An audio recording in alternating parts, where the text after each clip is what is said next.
Salut les cinéphages, c'est Merege et aujourd'hui, avant-première, je viens vous parler du nouveau film de Guy Ritchie, ou Guy Ritchie comme j'aime l'appeler, ce réalisateur anglais qui parfois nous régale et parfois nous décontenance. Il semble abonné dernièrement aux plateformes de streaming, sa dernière série est sur Netflix, ses deux derniers films sur Amazon, et là, ça sera en tout cas en France sur les plateformes de streaming. On n'a pas de date, on ne sait pas encore où, mais non, la case cinéma n'est pas prévue, et c'est dommage parce que le film est plutôt ambitieux, plutôt intéressant. Alors regardez cette affiche de toute beauté, ça s'appelle The Ministry of Ungentlemanly Warfare, et il y a un sacré casting, notamment Henry Cavill, qui avait déjà tourné avec Guy Ritchie dans The Man from U.N.C.L.E., Eiza Gonzalez, toujours aussi belle, également Alan Ritchson, qui est le héros de Reacher. Voilà, on va composer une grosse équipe de soldats un peu déchus qui va devoir aller saboter des sous-marins allemands au large de l'Afrique. Et ça, c'est franchement quelque chose d'extrêmement intéressant. Les films sur la Seconde Guerre mondiale, on parle jamais de l'Afrique, très très rarement. Donc moi, ça m'intéressait de ce point de vue-là. Je trouve que c'est frais, c'est original. En plus, c'est tiré d'une histoire vraie. Bon, c'est très très romancé. En plus, il y a un côté parodique, bande dessinée évident. Et c'est adapté d'un bouquin qui porte le même nom. On va nous raconter comment Churchill a créé, d'une certaine façon, les premiers commandos des Black Ops, des opérations secrètes. Vous savez, ces opérations où même à l'intérieur du gouvernement, tout le monde n'est pas au courant. Enfin voilà, du coup, il y a des quiproquos, etc. D'ailleurs, on en parle dans le film. Un véritable sac de nœuds. Mais eux doivent à tout prix réussir leur mission pour sauver la Terre, sauver l'humanité, gagner la guerre, vous connaissez, blablabla.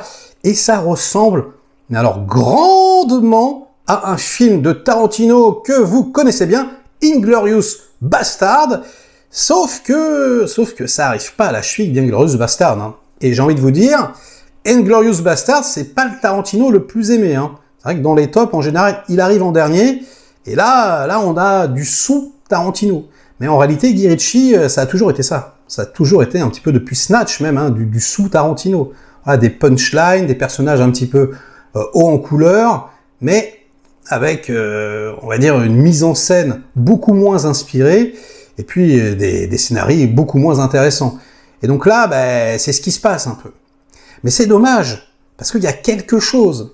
C'est vrai que ce groupe de soldats, de mercenaires, je sais pas comment on peut les appeler, il est attachant quand même. Ils sont marrants, ils sont bien badass. Quand il y a des scènes d'action, elles sont plutôt très très bien emballées. Il y en a notamment une entièrement au silencieux comme ça, où carrément c'est un shoot 'em up le truc. Enfin, c'est vraiment comme je vous dis, on est dans une BD, dans une sorte de parodie de film de guerre. Ça flirte parfois. Il y a des situations qui pourraient être réalistes, mais qui sont complètement désamorcées par des idées de mise en scène parfois très amusantes. Notamment, il y a le grand méchant, un grand nazi. Ils sont en train de faire un bal masqué, donc il est habillé en Jules César.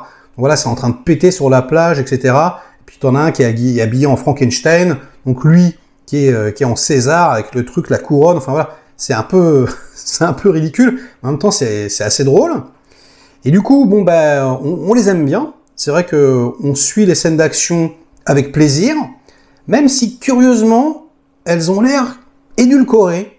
Alors je sais pas pourquoi, c'est peut-être dû, peut-être c'est la plateforme qui a racheté, qui a dit vous allez enlever un peu de violence parce que on voit que y aurait dû avoir plus de sang, vraiment parce qu'ils y vont avec des coups de couteau, etc.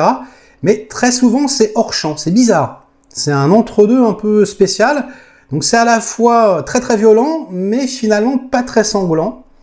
Il y a énormément d'exécutions hors champ, c'est curieux. Bon, pourquoi pas. Je pense qu'il a dû faire des compromis. Et donc toute cette partie-là du film, elle est franchement très sympathique, même si, comme je vous le dis, c'est du sous-Tarantino, mais vraiment ça se regarde. Voilà, c'est pas déplaisant. Mais en revanche, alors ça, vraiment, c'est pas possible. Le film est beaucoup trop long. Et surtout, il y a un montage alterné avec une intrigue parallèle. Donc, je vous raconte pas ce que c'est juste la partie avec Eiza Gonzalez, qui s'étire sur 1 heure de film, la moitié, et on n'en a absolument rien à faire des péripéties. Il y a absolument aucune tension, ou très très peu, quoi, et on s'ennuie ferme. Et comme il n'arrête pas de passer de l'un à l'autre, ah ouais, on passe de quelque chose d'un petit peu excitant à quelque chose de complètement mou et complètement raté. Du coup, le soufflet du film retombe presque aussi instantanément qu'il commence à prendre. C'est vraiment très très dommage. Et alors, en termes de tension, il y a quelque chose, moi, qui m'a fortement dérangé, je pense qui dérangera tout le monde, hein, c'est que les nazis sont complètement débiles, sont complètement stupides, et en fait, ils sont tellement cons, et c'est vraiment de la chair à canon, quand on arrive, que en fait, ils sont pas du tout, mais alors pas du tout menaçants. C'est des PNJ, les trucs, hein. Ils pop, boum, on les dézingue, et c'est tout. On les dézingue en se marrant, c'est un peu vulgaire, j'ai trouvé. Un peu trop manichéen, moi je pense qu'il aurait fallu... quelque part humaniser un tout petit peu plus les nazis pour les rendre encore plus effrayants, pour qu'on sente quoi vraiment la menace peser sur leurs épaules. On va pas reparler du méchant de Inglourious Basterds, mais quand même, à ce niveau-là, justement, il y avait quelque chose d'absolument épique, et là, non, il y a rien. Il y a rien. Et c'est ultra, ultra décevant, quoi. Et donc, ouais, on va dire que l'œil est un petit peu ravi, dans certaines séquences d'action, hein, pour les gros bourrins comme moi, ça va, mais voilà, au niveau de ce qu'il faudrait pour accompagner, pour que ça prenne, pour que la mayonnaise prenne, et qu'il y ait vraiment une tension, et que ce soit agréable, et que ce soit un peu épique, il se passe que dalle, les enfants. Et ça, c'est très dommage. Voilà, donc c'est problématique. C'est en plus assez triste pour Henry Cavill, qui se prend encore un gros râteau dans la tronche. Les critiques sont pas très fameuses, enfin ça dépend, hein, c'est partagé, mais globalement quand même, voilà, on sent que ils ont gonflé les chiffres, mais que ça va se vautrer, et puis ça sort en streaming, hein, c'est pas pour rien. Donc ouais, c'est pas fou, c'est à la fois un mauvais Tarantino et un film d'espionnage assez lent, avec de très bonnes scènes à l'intérieur.